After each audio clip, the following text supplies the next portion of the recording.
So ayun, magandang hapon po sa ating lahat. So andito po tayo ngayon sa Barangay Kalumpang mga katim.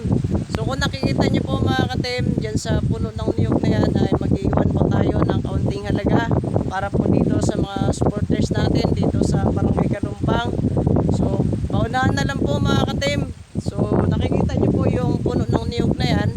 So dyan po natin ilalagay yung kaunting halaga para sa mga bata dito para po pang wifi. So paunahan na lang po kayo sa mga kapanood nito and paki-send na lang po sa comment section kung sino po makakaunang makakakita. So pupuntahan po natin. So yan po, akyat po tayo dito sa mga kapanood nito ay paki-comment na lang po. So sisit up natin dito yung ating camera. So pakihanap na lang po sa mga kakita. Akit tayo dito.